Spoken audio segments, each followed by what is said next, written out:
Here is a question on general organic chemistry. Read the question carefully and think about the answer. Let us solve it step by step. Let us first understand the key concept here. Dipole moment arises from an uneven distribution of electron density in a molecule.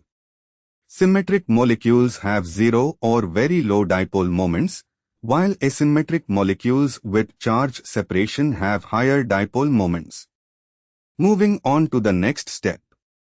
Naphthalene is a symmetric fused bicyclic aromatic hydrocarbon to benzene rings fused linearly. It has a center of symmetry, so its dipole moment is essentially 0, μ0d. Moving on to the next step. Phenanthrene is a tricyclic aromatic hydrocarbon with an angular fusion.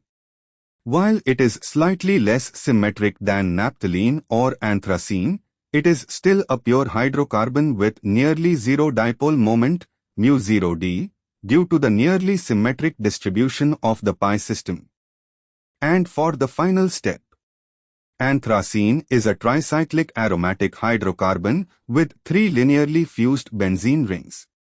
It is highly symmetric, D to H symmetry, and its dipole moment is 0, μ is equal to 0d.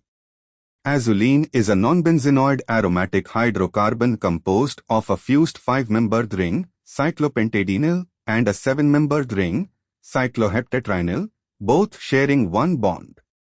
The 5-membered ring tends to bear a partial negative charge, analogous to cyclopentadenyl anion character, and the 7-membered ring tends to bear a partial positive charge, analogous to tropylium cation character. This charge separation results in a significant dipole moment of approximately 1.08 d, which is far greater than the essentially zero dipole moments of the purely symmetric benzenoid hydrocarbons naphthalene, anthracene, and phenanthrene. Among the 4 options, azulene is the only compound with a substantial dipole moment due to its inherent structural asymmetry and charge polarization between the fused 5 and 7-membered rings.